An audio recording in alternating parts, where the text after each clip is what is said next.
달러 인덱스는 여러분들이 잘 아시다시피 유로화를 비롯한 세계 주요 6개국 통화에 대한 이제 상대 가치를 나타내는 건데, 달러 인덱스가 이제 최근 가파르게 상승하고 있습니다. 지금 한 105 근처에서 움직이고 있을 텐데, 이 달러 인덱스가 이렇게 강하게 움직이고 있다는 건 한마디로 유로화에 대해서 달러가 지금 강하다는 의미거든요. 이거는 미국 경제가 유럽 경제보다 강하다고 시장에서 바라보기 때문입니다. 그리고 유럽의 인플레이션도 지금 미국보다 높고, 그러다 보니까 유럽이 기준금리 인상에 있어서도 미국보다는 더 올릴 거다. 그리고 이게 장기화될 거라고 보기 때문에 유로화에 대한 강세가 달러 인덱스 강세로 나타나면서 그게 달러의 강세로 나타나고 있습니다.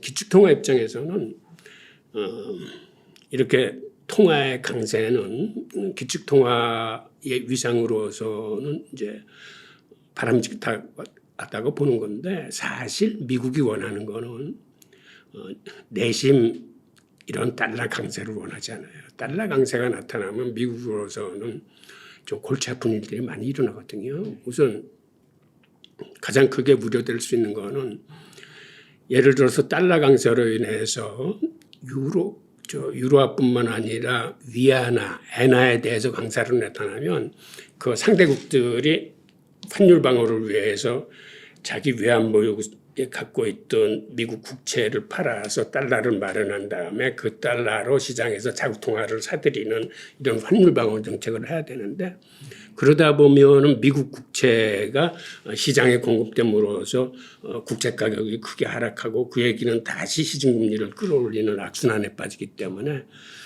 하여튼 미국이 바라는 바는 아니지만 하여튼 시장은 그렇게 움직이고 있습니다. 최근에 사우디가 브릭스에 가입했다는 거는 사실은 이건 정치, 경제학적으로 이거 큰 의미를 갖고 있거든요.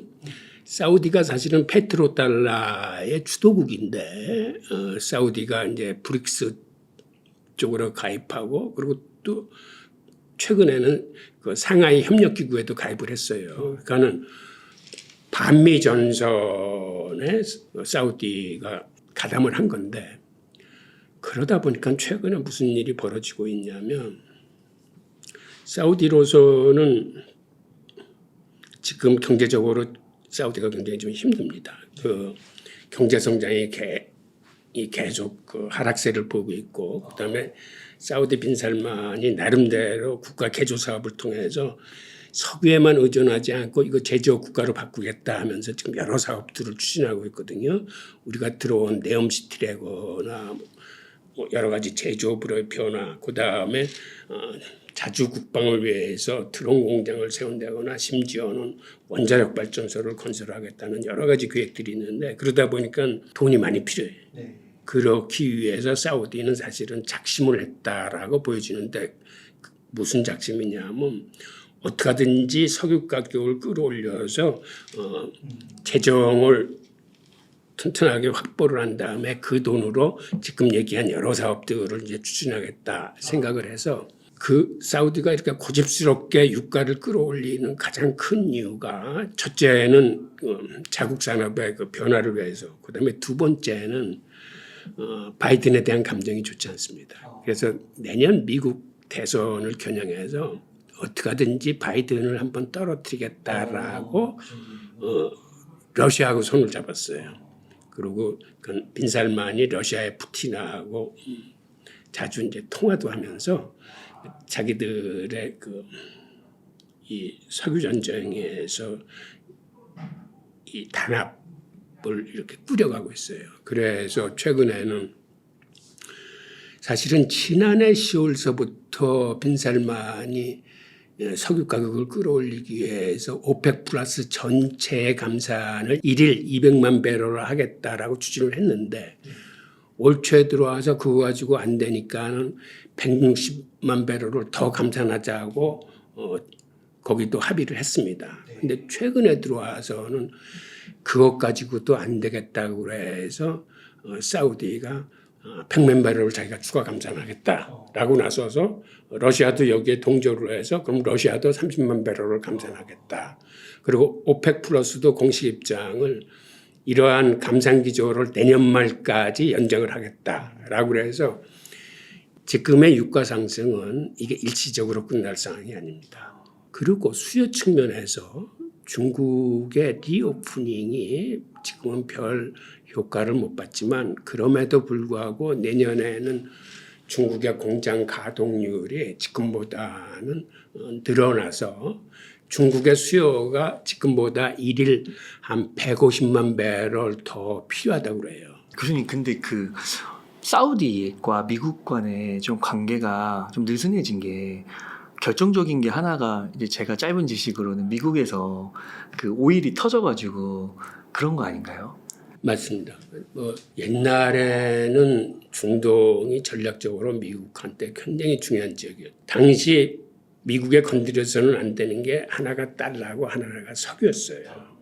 그건 석유 수송로를 보호하기 위해서 미국이 항공모함 2척을 항상 상시 대기시키고 중동에서 유전이 개발되면은 항상 미군을 파견해서 유전을 보호하고 하여튼 그때는 지극정성으로 중동 산유국들을 미국이 보호를 했습니다. 그런데 말씀하신 바와 같이 미국에서 세일가스가 나와서 미국이 이제는 석유 수출국이 되면서 미국한테 중동의 가치가 현저히 떨어진 거예요. 그러다 보니까 미국이 사실은 이 지역을 이제 쉽게 생각하고 이 지역에서 철수하고 거기 있던 항공모함들을 뽑아다가 남중국해에 배치하고 그러면서 미국이 사우디에 실수한 요소들이 이제 몇 가지가 있는데 우선 사우디와 이란과 서로 심하게 대립하고 있을 때 중간에 완충 지역인 이라크를 침공을 해서 여기를 와해시킨 게 사우디한테는 굉장히 이게 악재가 된 겁니다. 완충지대가 없이 바로 이란과 이제 대적하는 상태가 되고 이란이 또 혁명을 수출하면서 주변국에서 분쟁이 일어나는데 그 분쟁의 성격이 사실은 사우디와 이란의 대리전 성격을 하면서 사우디가 굉장히 공격에 빠졌었고 심지어는 사우디 유전이 드론으로 공격받을 때 미국이 모른 척을 했어요. 사우디를 그렇게 지켜주겠다고 약속을 했던 미국이 모른 척을 하니까 그때서부터 사우디도 미국을 믿지 못하게 된 거죠. 브릭스가 자원 강국으로서 특히 석유 매장량의 44%를 이제 브릭스가 장악하고 그랬거든요. 그래서 앞으로 석유 시장은 브릭스의 의도를 읽어야 될 겁니다. 특히 브릭스의 신규 개막한 사우디와 그다음에 아랍에미레이트, 그다음에 이란, 러시아 이게 다 브릭스에 이제 한 몸이 됐기 때문에 이들이 세계 시장을 이제 주도할 공산이 크고 지금 브릭스 내에서는 어떤 기운이 솟아오르고 있냐면 우크라이나 전쟁으로 인해서 러시아 외환 보유하고 러시아 부호들의 재산이 압류되면서 이대로는 안 되겠다라고 해서 이 반미 감정을 갖고 있는 나라들이 이제는 우리가 무역거래나 금융거래에서 달러를 쓰지 말고 우리의 통화를 사용하자는 이러한 기운이 브릭스를 중심으로 퍼지고 있습니다. 이제 그러다 보니까 중국과 브라질은 양국 간의 교육을 할 적에는 이제 달러 대신 위안화와 헤아라를 쓰자라고 이제 협약을 맺었고 이게 점점 확산이 돼서 러시아와 브라질 혹은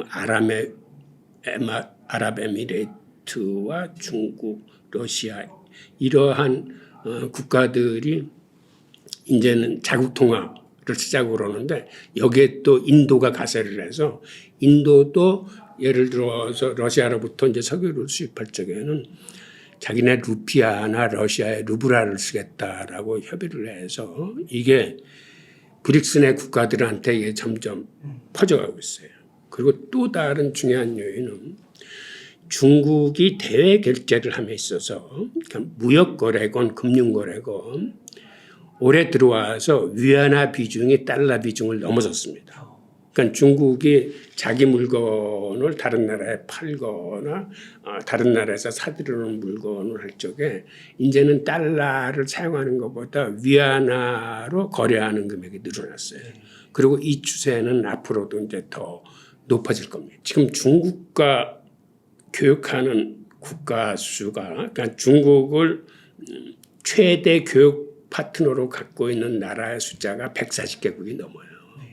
그러니까 이들 나라하고 중국하고 거래할 적에는 이제는 대부분 달러 대신 위안화 같은 게 선호되고 있고, 또 중국은 이를 위해서 특히 중동 국가로부터 위안화 대출을 해주고 있습니다. 그러니까는 당신들이 우리나라와 거래를 할 적에는 위안화를 써줬으면 좋겠다라고 해서 위안화 대출을 하니까 외환에 시달리는 개도국이나 제3세계 입장에서는 달러에 못지않은 이렇게 교역 통화로 떠오르고 있는 위안화 대출을 받아서 그걸 가지고 이제 중국과 거래를 시작하니까 앞으로 브릭스 내에서 위안화를 중심으로 하는 자국 통화 교육이 이제 점점 늘어날 겁니다. 중국이 지난 40년간은 정말 성장 속도가 대단해서 40년 평균 연평균 성장률이 9.6%에 달했어요. 네. 정말 대단한 거거든요. 그런데 그 경제 성장이 사실상은 환율의 그 400% 평가절하를 통해서 싼 인건비를 토대로 이루어진 겁니다. 그런데 지금은 그렇게 위안화가 싸질 않아요. 그러다 보니까 인건비 수준이 많이 올라왔어요. 또 하나는 미래의 성장을 미리 땡겨 쓴 그러한 그 성장이 많았어요. 그러니까 우리가 잘 아는 중국의 부동산이 그 대표적인 예입니다. 그러니까는 성장을 위해서 무리하게 부동산 건설을 계속하다 보니까 지금은 이제 그 후유증이 이제 터진 상황이거든요. 하여튼 이러한 상황으로 인해서 지금 중국 경제가 생각보다는 굉장히 어렵습니다. 그 어려운 걸 이제 하나하나 한번 좀 살펴보죠. 우선은 최근 중국의 경제 성장률은 지금 5%를 달성하기 힘들지 않겠느냐라는 관측이 나올 정도로 과거 연평균 9.5%였던 게 이제는 많이 이제 하향 조정이 되고, 그다음에 특히 팬데믹 봉쇄 이후에 리오프닝이 되면서 중국 경제가 다시 살아나지 않을까라고 기대를 했었는데 지금 기대치에 이제 많이 모자르고 있고, 그러다 보니까 중국의 부동산 경기가 중국 GDP의 거의 30% 연관산업까지 다 합치면 이렇게 큰 비중인데 최근 들어서 집값이 다시 좀 살아나는 듯하다가 다시 꺾이기 시작하는 모습을 보이고 있습니다. 그래서 중국은 그다음에 이 부동산 경기를 살려는 의지는 없어요.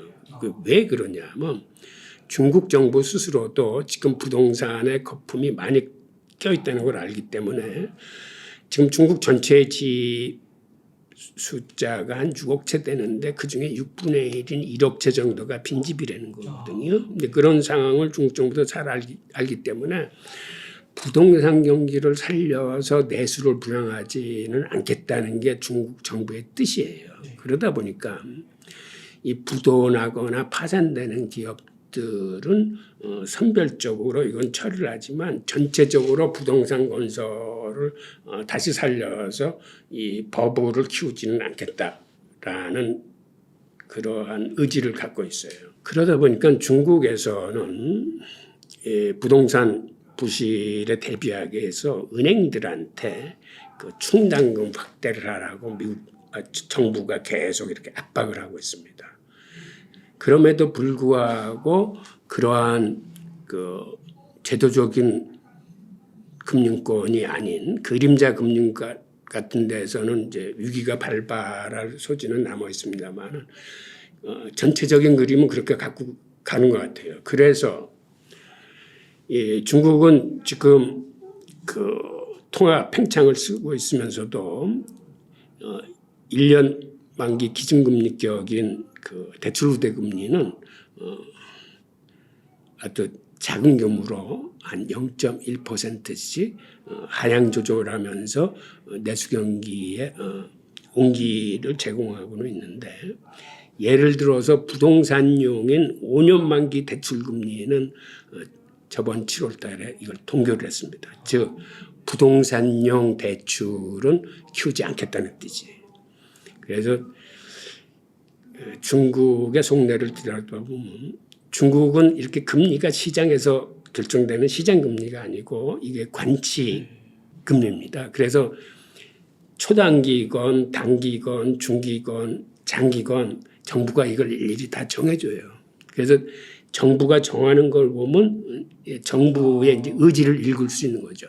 그러니까 1년짜리는 금리를 인하해 주면서 5년짜리 즉 부동산 부양에 필요한 것들은 이제 동결을 함으로써 이제 시장 조절을 하고 있습니다.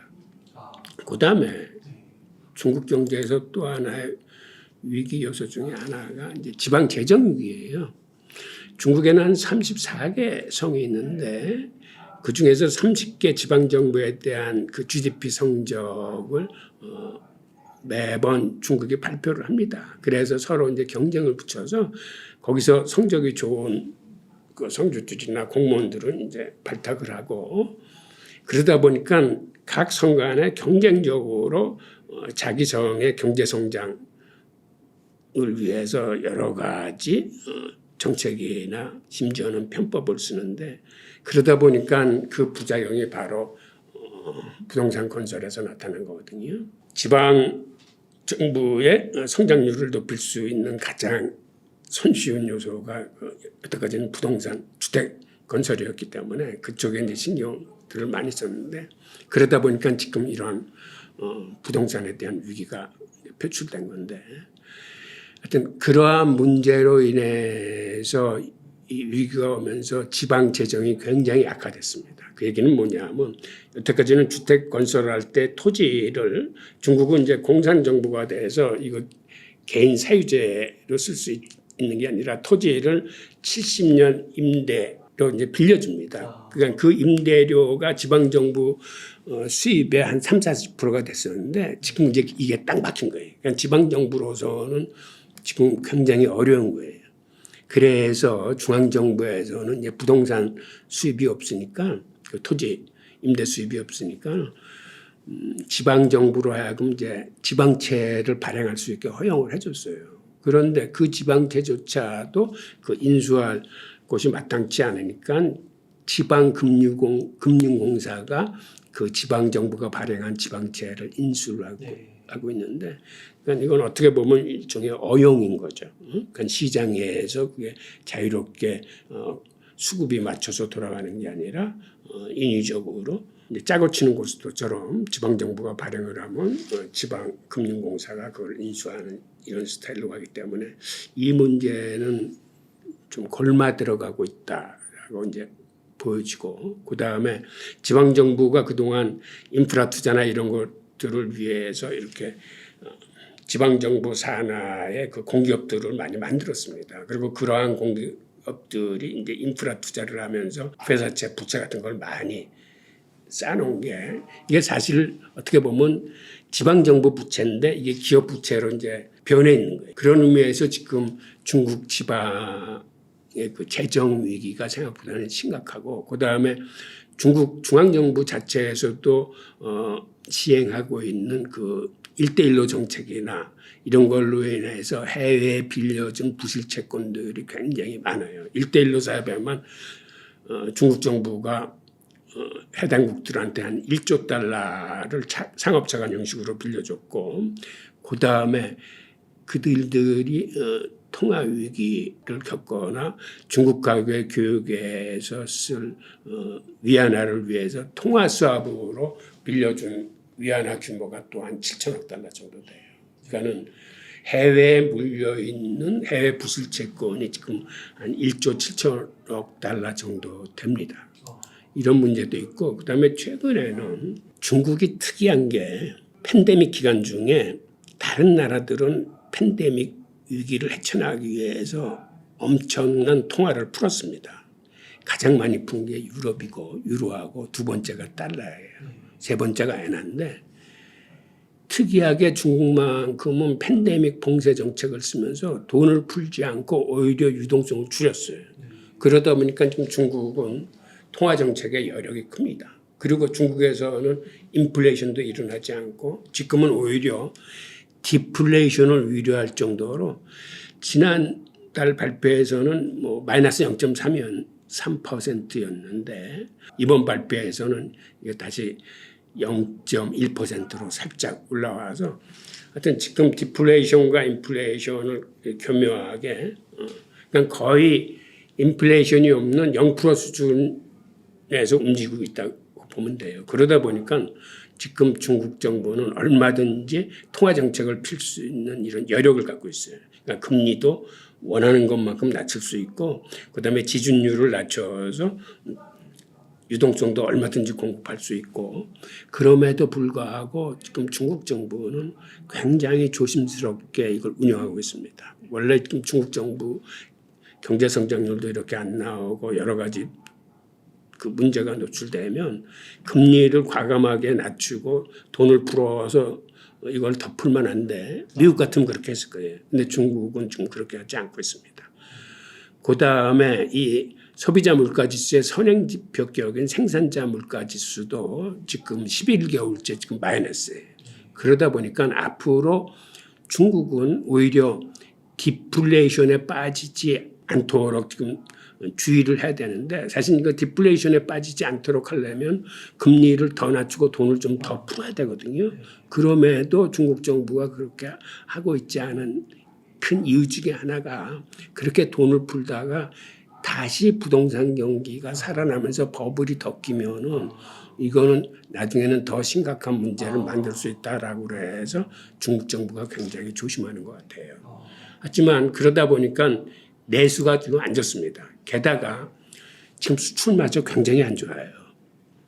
7월 달에는 옆에 있는 그래프에서 보시다시피 수출이 마이너스 14.5%, 수입도 마이너스 12%에서 두 자릿수 감소로 지금 그래프가 계속 아래로 내리꽂히는 걸 보면서 굉장히 줄어드는 걸 볼 수 있을 겁니다. 8월 달 수출은 그거보다는 조금 둔화되긴 했습니다만은 여전히 수출이 8.8% 감소, 수입이 7.3% 감소인데 지금 이 그래프로 보면 추세가 지금은 구조적 하향세에 들어섰어요. 그래서 중국의 무역 규모가 앞으로 상당 기간 이 감소 추세를 이어갈 것 같아요. 그런데 사실 이런 중국의 문제는 중국에서만 그치는 게 아니라 이게 우리 그 무역에도 이게 직격탄입니다. 그래서 우리도 많이 힘들 거예요. 그래서 IMF 등이 지금 세계 경제 전망을 다 높이고 다른 나라들은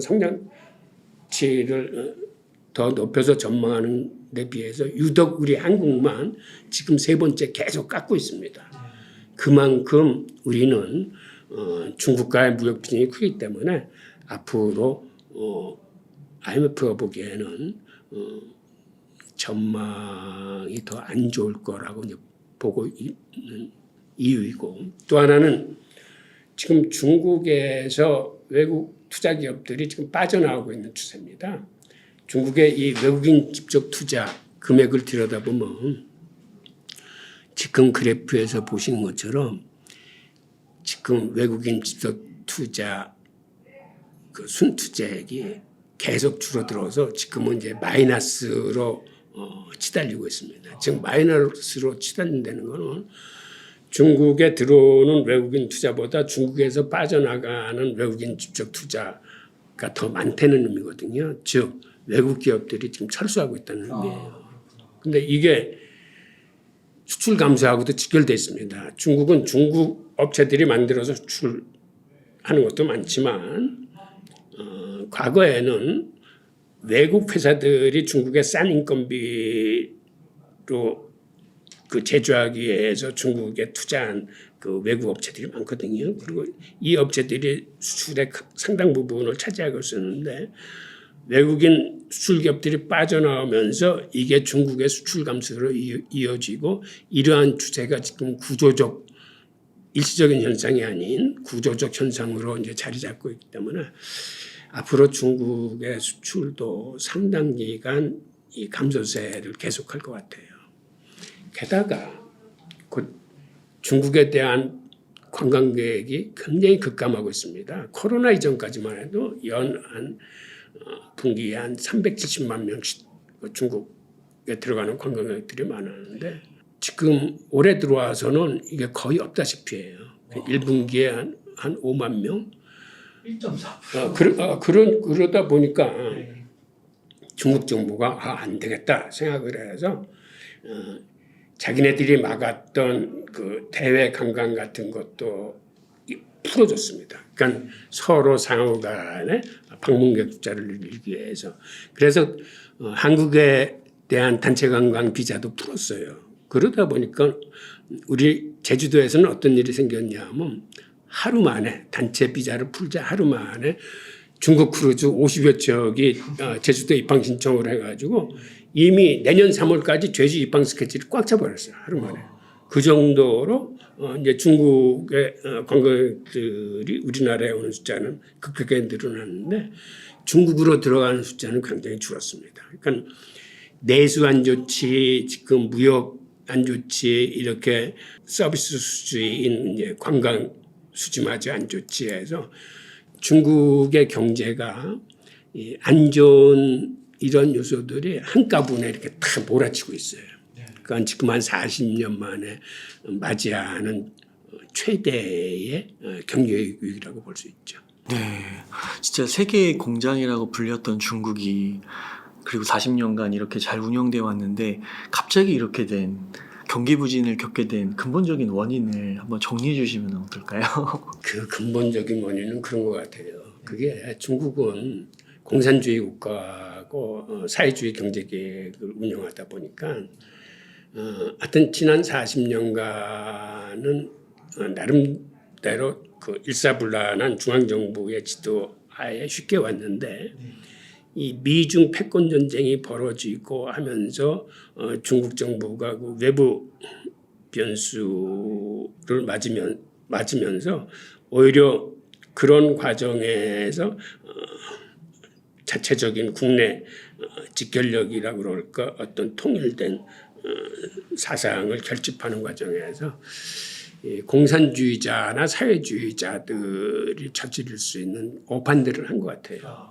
그러니까는 시장은 사실은 자본주의 시장으로 여태까지 움직여 왔었는데 중국 정부는 이 40년간의 경제 성장에서 불거졌던 여러 가지 문제들, 예를 들어서 뭐 부동산 위기라거나 그 다음에 소득의 불균형이 심화된다거나 그 다음에 부익부 빈익빈중이 드러나서 사회적인 심리가 지금 안 좋게 흘러간다거나 하니까 이러한 거를 사회주의적인 시각, 공산주의 시각에서 다시 정리하다가 이제 몇 가지 실수를 했는데 우선 그게 시진핑이 오판한 것 중에 가장 중요한 게 공동부유 정책을 내세우면서 자국 기업들 중에 대기업들, 특히 빅테크 기업들을 때리기 시작했습니다. 그래서 이제 국민들의 시선을 어떤 사회주의 방향으로 다시 모으려고 했는데 이게 첫 번째 실적이고 두 번째는 국진민태라는 걸 내세워서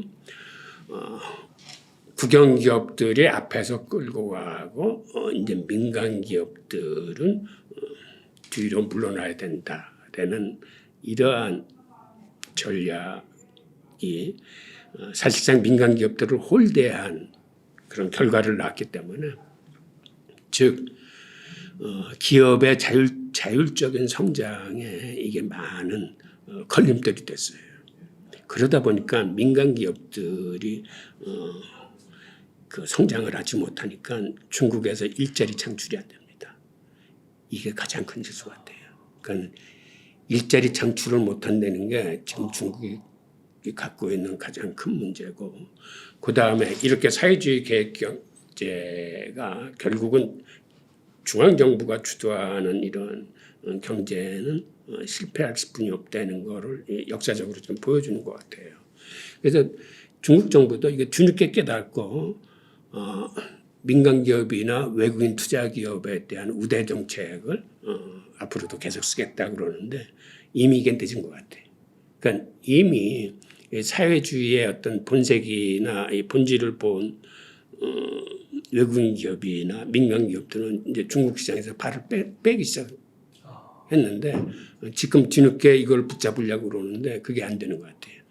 그러니까 민간 기업들도 회사 키워봤자 나중에 공산당 말 한마디면 순식간에 회사가 날아갈 수도 있고 뺏길 수도 있고 그다음에 외국인 기업들도 이게 자본시장 논리로 돌아가는 시장이 아닐 수 있다. 빨리 예를 들어서 인도 등이나 다른 데로 옮겨서 안전한 시장을 택해야 되겠다고 해서 외국 기업들도 철수를 하면서 하여튼 그 1인 독재의 공산당 정치가 이렇게 경제 분야에도 큰 충격이나 실수를 하고 있다는 걸 지금 중국 정부가 보여주는 것 같아요. 최근에 들어와서는 중국 정부는 언론에다 재갈을 물렸습니다. 그러니까는 인민들이 소요될 수 있는 단어는 쓰지 마라. 즉 디플레이션, 경기 침체, 경기 부진 이런 용어 자체를 못 쓰게 막았어요. 그리고 실업률을 발표하면서 청년 실업률이 7월 달에 21.3%가 나왔는데 앞으로 그런 청년 실업률이라는 단어도 쓰지 말고 청년 실업률 자체를 앞으로는 발표하지 않겠다고 그랬어요.